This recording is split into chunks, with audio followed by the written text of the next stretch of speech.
Good morning students. मैं आपकी पूजा ma'am आप सभी का शांति कुंज ऑनलाइन क्लासेस में स्वागत करती हूँ।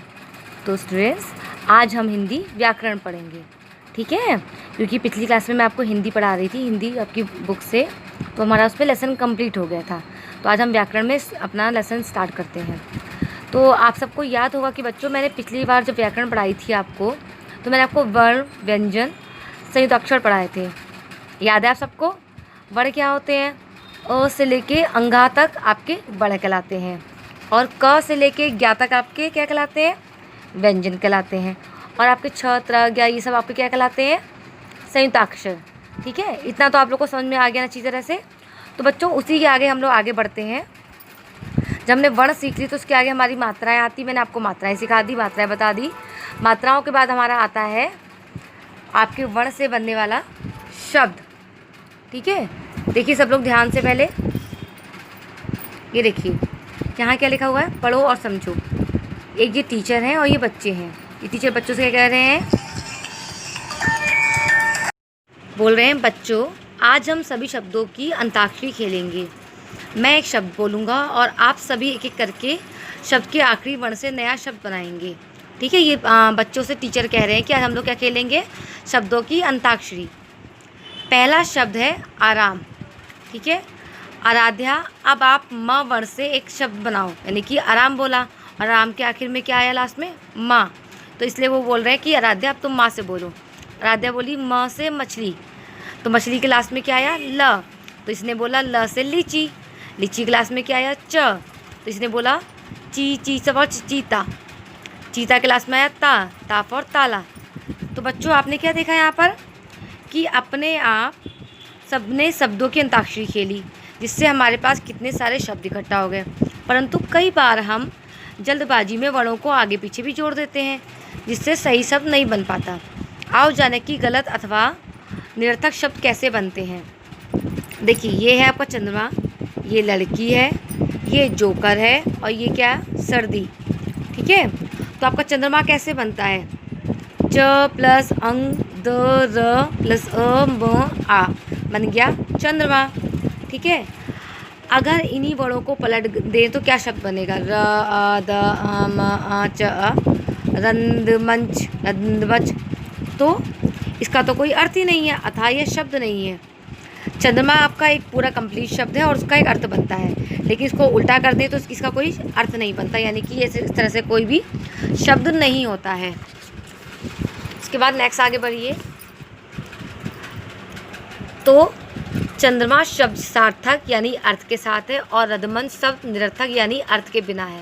ये तो आपको समझ में आ गया। चंद्रमा का तो अर्थ होता है, लेकिन ये रदमंच बना, इसका कोई अर्थ नहीं है। ये इस तरह कोई शब्द नहीं होते हैं। इसी तरह लड़की को जब पलटेंगे तो बनेगा इकड़ल, सर्दी को पलटेंगे तो बनेगा धीरज, जोकर को पलटेंगे तो रकजो। तो ये तीनों भी कोई भी शब्द नहीं है, क्योंकि इनसे कोई भी अर्थ नहीं निकल रहा है, इनका कोई अर्थ नहीं है। तो इस प्रकार वर्णों के सार्थक मेल को शब्द कहते हैं। समझ में आ गया आपको? शब्द किसे कहते हैं? वर्णों के सार्थक मेल को हम लोग शब्द। समझ में आ गया बच्चों की वर्णों के सार्थक मेल को हम लोग शब्द कहते हैं। अब शब्द के कितने प्रकार होते हैं? शब्द भेद।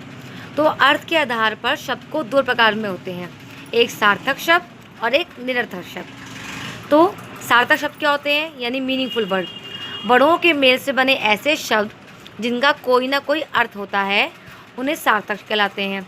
जैसे कुर्सी, बगीचा, मछली, विद्यालय आदि कोई भी शब्द आप ले लीजिए जो आप नॉर्मली जानते हैं। निरर्थक शब्द यानी मीनिंगलेस। वर्णों के मेल से बने ऐसे शब्द जिनका कोई अर्थ नहीं होता, निरर्थक शब्द कहते हैं। जैसे कि दा, रच, रग, रम। देखिए, ये सब शब्द कैसे हैं? इनका कोई मतलब नहीं है। ये कोई शब्द आपने कभी सुने ही नहीं होंगे, क्योंकि ये शब्द है ही नहीं।